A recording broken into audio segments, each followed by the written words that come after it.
Salut tout le monde. Donc aujourd'hui on va faire l'exercice 2. Je maîtrise quand même assez bien l'exercice 2 par rapport aux autres exercices. Donc ça va être quand même assez facile. Je vais faire de mon mieux de bien vous expliquer tous les détails. Où est l'exercice? Ah, et voilà. Ok. Donc dans l'exercice 2, on crée les unités d'organisation et les comptes. Et on n'a pas besoin d'inventer les comptes, hein, les configurations des comptes sont déjà là, prénom, nom, tout le nom complet. Ça, c'est le nom d'ouverture de session. C'est avec ce nom-là qui va se connecter euh, sur la session. Il y a d'autres utilisateurs à faire, il y a des configurations, il y a plein de choses à faire. Vous allez voir, ça va être c'est très intéressant. Je vous invite à ouvrir l'exercice, comme ça vous pouvez suivre avec moi. Moi, je vais mettre l'exercice sur mon autre écran, comme ça je pourrais suivre. Et il y a des PCR, mais je pense pas que pour celui-là, j'aurai besoin de regarder les PCR. Pour l'autre exercice, je regardais la PCR zone de recherche inversée, parce que fallait que je l'avais un peu oublié. Non, mais c'est normal, hein, si vous oubliez, vous pouvez regarder, vous pouvez faire des recherches. Euh, c'est tout à fait normal, hein. Et voilà. Donc, on va commencer. On va commencer. Ça, bon. Ça, c'est notre serveur. Je vais juste sortir de ça parce que c'est compliqué de ça. Ok. C'est notre serveur. On l'avait configuré. On l'avait mis en IP adresse statique. On avait changé le nom de serveur. On avait installé Active Directory. On avait installé le DNS. On a fait plein de trucs dans la configuration. Et maintenant, on va aller voir, on va cliquer sur démarrer, tout le programme, outils d'administration, on va un peu descendre. Et ce que vous avez besoin, c'est utilisateur et ordinateur Active Directory. Donc on va le pin ici. Et voilà. On va l'attacher ici, voilà. Et je sais pas pourquoi je dis toujours on va le ping. On va l'attacher ici. C'est avec l'outil d'administration, comment il s'appelait, j'ai oublié. L'outil de utilisateur ordinateur Active Directory. C'est avec cet outil-là qu'on va gérer les utilisateurs. On va créer des unités d'organisation. On va créer des groupes. On va créer des domaines locaux. On va faire plein de choses. Tout ce qui a rapport avec les utilisateurs sont là. Ça, c'est vraiment la place pour la création des utilisateurs, les groupes, les domaines locaux. Et voilà. Donc, je vais ouvrir Kian.lan et vous allez voir des genres de dossiers, si on peut dire. C'est comme les dossiers, en fait, ça s'appelle les unités d'organisation. Ça sert à quoi?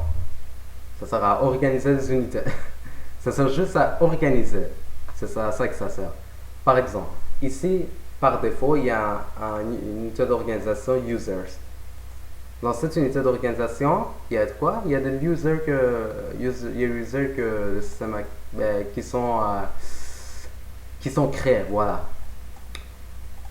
Ça sert à quoi pour nous? Nous, par exemple, dans certains exercices, on peut créer des départements. On peut créer, par exemple, on va donner un exemple. Je vais donner un exemple. Par exemple, moi, je travaille dans une compagnie je travaille dans une bibliothèque. Et ben, il y a ceux qui s'occupent de mettre, ceux qui s'occupent du réseau, de l'internet, de la bibliothèque, ceux qui sont en avant pour remettre, par exemple,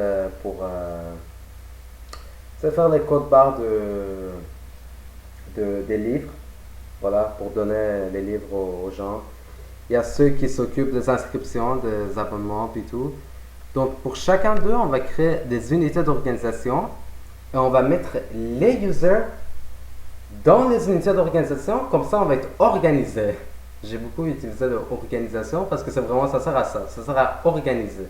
Par exemple, moi, quand j'ouvre mon utilisateur ordinateur Active Directory, moi, l'administrateur du réseau, je saurais que, par exemple, le OU, on va l'appeler toujours par OU pour unité d'organisation underline, par exemple, département inscription, DEPT inscription. Comme ça, on saura que ça, tous les utilisateurs dedans, tous les utilisateurs dans ce unité d'organisation font partie du département d'inscription, par exemple.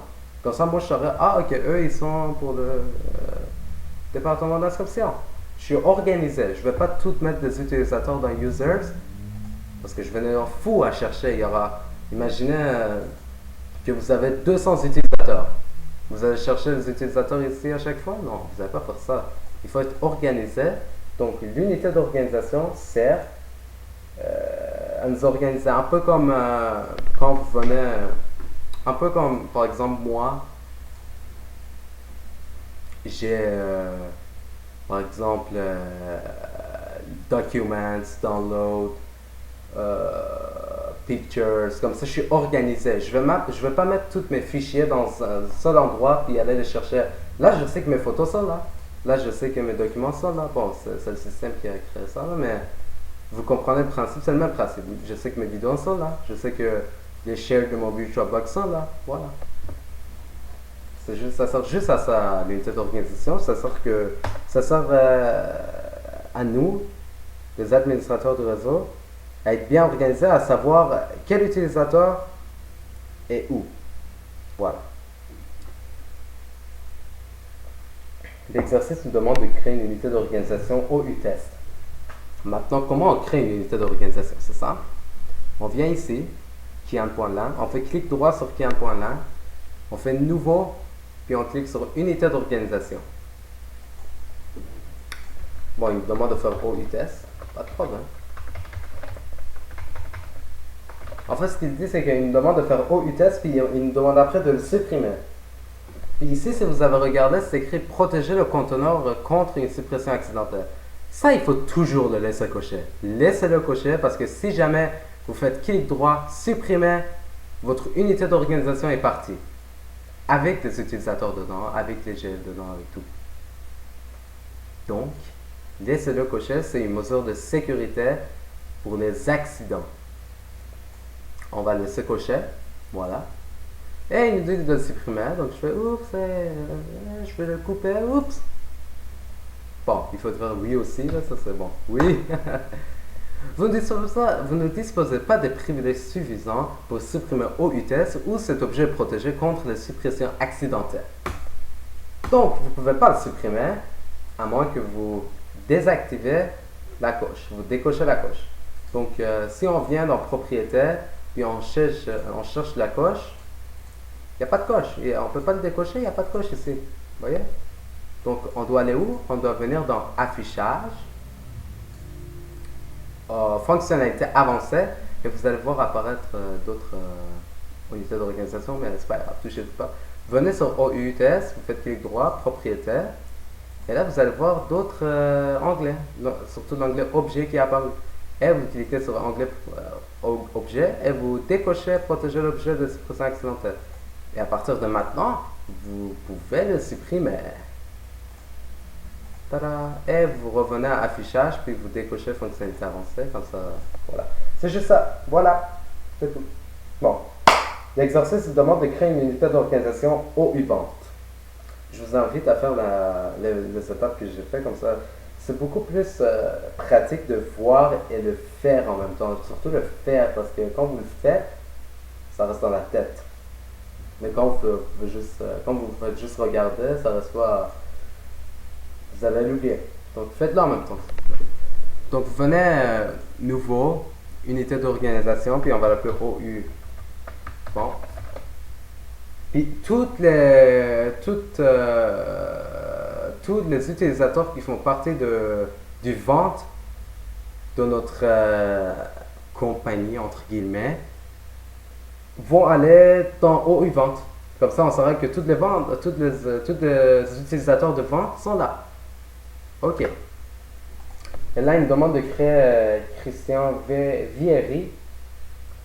Et il a donné les configurations, les trucs à faire, là, le prénom, nom complet, voilà.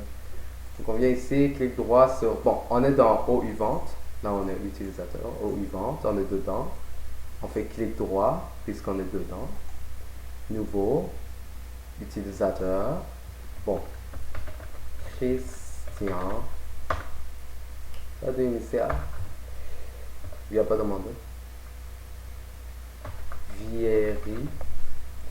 Et oui, oups, pas de. Et là, il me demandait, c'est avec ce nom-là qui va se connecter à l'utilisateur. Ça, c'est le nom d'ouverture de session. Donc, Vieri, c'est pour son nom de famille, puis un C à la fin. Ça, c'est le nom de domaine, vous laissez comme ça, vous faites suivant. Bon, il nous a demandé, le compte ne doit pas expirer.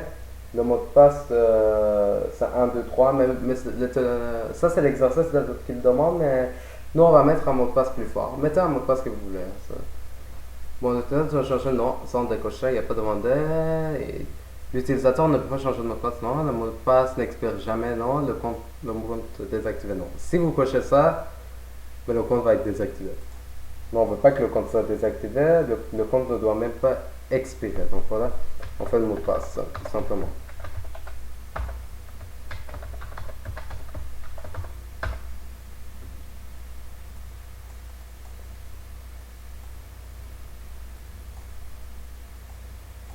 Voilà, donc Christian Vieri est créé. Là, il nous demande de créer un autre utilisateur dans OU Vente qui va s'appeler Papa Booba. Donc, même étape, clic droit, nouveau, utilisateur, son prénom, c'est un nom quand même assez étrange, hein, Papa Booba. Très étrange, Papa Booba. Booba. Ok. Suivant. Bon, celui-là, il dit que... Ok, l'accès à Papa Booba au contrôleur de domaine durant les heures suivantes, de 8h à 5h, du lundi au vendredi. Donc, Monsieur Papa ne peut pas se connecter à son compte. Il ne peut pas rentrer dans son compte de 8h à 5h les jours de travail, de lundi au vendredi. Donc, on va lui configurer ça tout de suite, juste après la création du compte. Donc, ce qu'on fait, c'est qu'on vient ici, on fait clic droit sur Papa Booba, propriétaire, compte, horaire d'accès.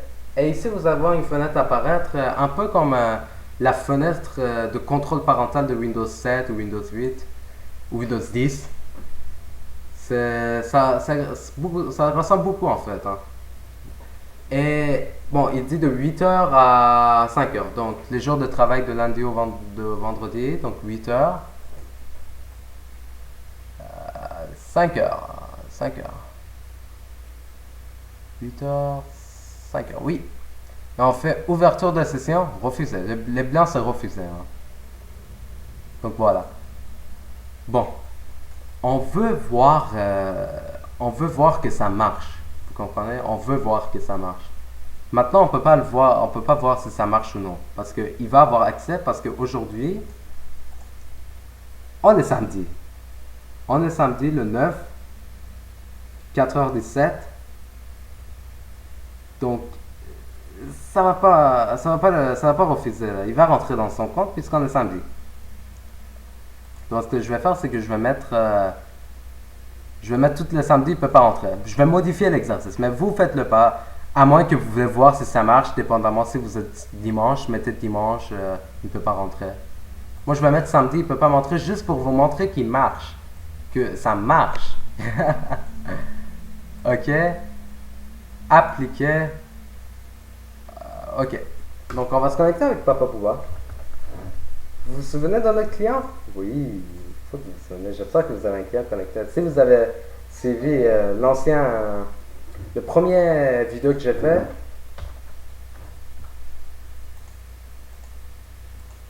vous avez déjà connecté votre client au serveur. Donc, il s'appelait déjà, comment déjà? Booba P. Le domaine, il est là, c'est correct. Et je vais écrire le mot de passe. Oh!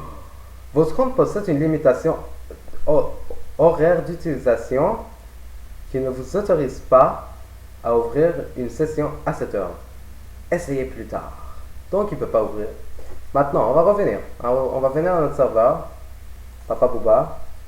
Compte. Horaire d'accès. Je vais enlever le samedi. Je vais lui dire, il peut se connecter le samedi. C'est juste ce jour-là qu'il ne peut pas se connecter. OK. Windows 7. J'ai-tu appliqué? J'espère que j'ai appliqué. J'ai pas appliqué. Donc, appliquer, OK. Annexe.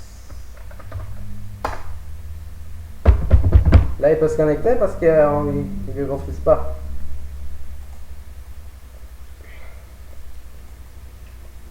Voilà.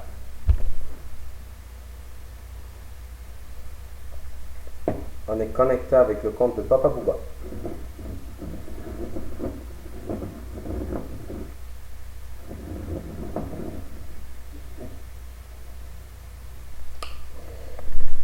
Ok, voilà. J'aime le bruit de Windows. Ouais, donc voilà, c'est bien. On peut fermer la session. On a fait notre essai. Donc, l'exercice après, il nous demande ok, il nous demande aussi d'interdire le changement de mot de passe. J'avais pas vu ça. Bon, on va le faire maintenant. On fait clic droit propriétaire. On peut aussi double-cliquer dessus, puis c'est la même chose que clic droit propriétaire. Là, on doit dire, bon, on vient dans l'onglet compte, puis on fait, l'utilisateur ne peut pas changer de mot de passe. Ça veut dire que Papa Booba ne pourra pas changer de mot de passe. Jamais. Il ne pourra pas. Tant que cette coche est cochée, il ne pourra pas. Donc maintenant, on vient de lui interdire qu'il ne peut pas changer de mot de passe. C'est tout. Je pense que pendant que vous étiez en train de créer l'utilisateur, il y avait cette option, mais moi, je n'ai pas vu. Donc, je ne savais pas. Mais il y a toujours un moyen de remettre les configurations. Toutes les options sont là. Le mot de passe n'expire jamais. Enregistrer le mot de passe en utilisant un chiffrement réversible. Il y a plein d'options. Plein. Vous pouvez le regarder si vous êtes curieux. Découvrez les options, puis cochez-les, décochez-les, regardez ce que ça fait. Si vous ne savez pas, cherchez-le. Voilà. Mais nous, on est un peu serré dans le temps, donc je vais suivre les exercices que le prof nous a donné en fait. Mais sentez-vous libre, hein. Vous pouvez aussi faut regarder, vous pouvez cocher. Oui, voilà. Donc, c'est correct. Ok. Bon, qu'est-ce qu'il demande après? Bon, tentez d'ouvrir, oui, on a fait ça, oui. Il nous demande quel est le message qu'on a, ouais. Il dit que d'enlever le... Non, on remettait la connexion, mettez une date d'expiration au compte de la manière suivante. Entrez une date antérieure à ce jour. D'accord. Donc ce qu'il a demandé, c'est qu'on vient, compte, horaire d'accès, il dit qu'on le met à normal, là, il peut se connecter tous les jours. Mais on va mettre une date d'expiration du compte antérieure à ce jour. Donc on va donner fin et on va mettre 18. C'est-à-dire que son compte a été expiré hier. Alors on vient de créer son compte aujourd'hui, mais il est expiré hier. Ouais. Ça, c'était sa date limite, mais c'est la date limite de hier. Donc, c'est comme ça que son compte est expiré en ce moment, en conclusion. Donc, si on revient, Papa Booba, mot de passe. Oups. Normalement, il doit dire que son compte est...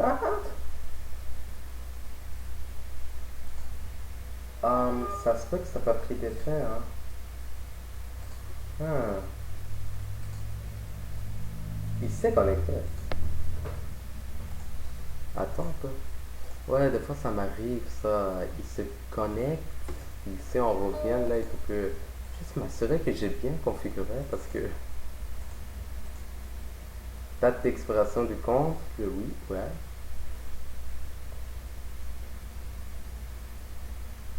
Ouais, je crois juste qu'il n'a pas pris effet, c'est tout. On est le 19 aujourd'hui, oui. 18. Ah, 18 octobre. Oh mon Dieu. 18 septembre. Je m'excuse. Oh my god. Ouais, 18 septembre, parce que 19 septembre, on n'est pas octobre. Je suis allé un mois en avance. Ouais, 18 septembre. Bon, là, normalement, il ne pourra pas se connecter.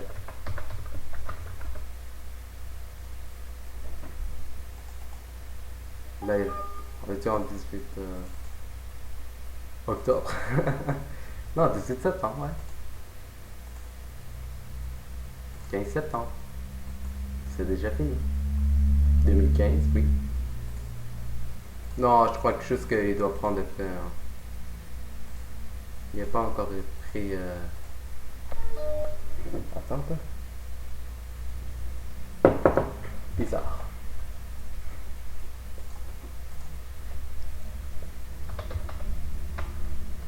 Vous partez. Mot de passe. Bon. Ouais, des fois ça fait ça. Il prend pas effet tout de suite. Hein. Il faut se déconnecter puis se reconnecter ou fermer la session puis rouvrir la session puis là ça marche. Donc le compte de l'utilisateur a expiré. Voilà. Son compte a été expiré le 15 septembre. Bon là on va mettre à jamais. Je pense que ouais, on va enlever la date d'expiration, c'est ça qu'il demandait.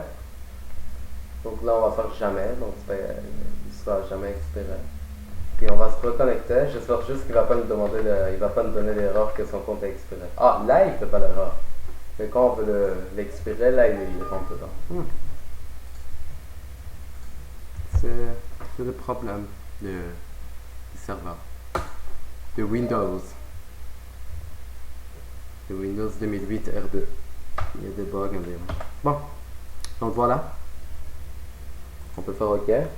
Bon, il nous demande quoi? Retourner en retourneur et activer le compte de Papa Bouba. Ouais, notre propriétaire a ajouté les informations suivantes. Bon, il nous demande d'ajouter des informations sur le compte de Papa. Oui, donc on fait clic droit, propriétaire. Il nous demande dans l'onglet général, ajouter un numéro de téléphone. Donc, numéro de téléphone 514 1, voilà. 514 8 4 7 4 1 0 7. Ça c'est le numéro de téléphone. Cliquez ensuite sur l'onglet adresse. Oh, il nous donne le temps. Et entrez la ville Montréal. On fait Québec dans le département ou région. Québec. Cliquez ensuite sur l'onglet organisation. Entrez vendeur dans titre. Pas de problème. Titre. Il n'y a pas de titre. Ouais. Je pense que par titre, tu voulais dire fonction. Hein, parce que sa fonction, c'est vendeur. C'est un vendeur. Entrez département de marketing dans service. Bon. Département de marketing. Et société. On rentre notre nom. Kian. Je m'appelle Kian. Appliquer. Connectez-vous à partir de votre client Windows 7 avec le compte de Christian Vieri et recherchez dans la base de données Active Directory les renseignements sur le compte de Papa Bouba. Pour faire la recherche Active Directory, consultez le fichier PCR propriété compte utilisateur. Je ne veux pas le consulter tout de suite. Je veux le faire par moi-même. Je veux voir si je suis capable de le faire par moi-même. J'ai une idée, de ce qu'il dit. Ok. Donc, je vais me connecter avec Vieri. Changer d'utilisateur. Puis je vais faire une recherche sur Papa Bouba. Comme ça, je saurai si les informations que j'ai écrites sur Papa Bouba vont être là ou non. Toutes les informations que j'ai écrites sur Papa Bouba. Ok. Mot de passe. Je pense que c'est la première fois que je me connecte avec l'IRIC. Donc il va faire des paramètres de personnalisation. Ah, c'est pas pris trop temps, c'est bien. D'accord. Donc il nous a demandé de faire une recherche dans la base de données Active Directory, les renseignements sur le compte de Papa Bouba. Donc on vient ici. Je me souviens qu'il y avait une option Active Directory quelque part. Hum, réseau. Voilà. Wow. J'ai quand même une bonne mémoire. Ok. Donc, ce que vous faites, je vais vous dire, premièrement, vous exécutez Explorer. Venez sur Réseau. Puis vous cliquez sur Rechercher dans Active Directory. Là, il y a une fenêtre qui apparaît. Puis dans cette fenêtre-là, vous pouvez écrire Papa ou pas. Faites rechercher. Ah, l'utilisateur Papa Boy est apparu. Je clique dessus et voilà. Maintenant, on voit son numéro de téléphone que j'avais écrit dans le serveur. On voit l'adresse Montréal, Québec. Ça peut être des postes. On n'a pas écrit le code postal. Fonction vendeur, société Kian, service département de marketing. Donc voilà. C'est juste ça. Dans le fond, on vient juste de on s'assure que les propriétés de Papa Bouba sont bel et bien là. Et ils sont là. Donc un autre utilisateur peut voir les coordonnées professionnelles, l'adresse ou les informations générales sur un autre utilisateur, comme exemple Christian qui peut voir les informations, les propriétés de Papa Bouba avec cette façon-là. Donc comme vous avez vu, il y a une base de données de recherche pour Active Directory que les utilisateurs peuvent utiliser pour chercher des noms ou des descriptions des utilisateurs. Voilà. Donc, bon, l'exercice 2 est terminé. Donc, merci beaucoup de m'avoir suivi. Et regardez le prochain vidéo. Suivez les vidéos en ordre. Oui. Exercice 1. Commencez par exercice 1, exercice 2, exercice 3. Comme ça, vous allez suivre exactement ce que je viens de faire. Vous n'allez pas manquer des étapes, quoi que ce soit. Donc, je vous remercie encore.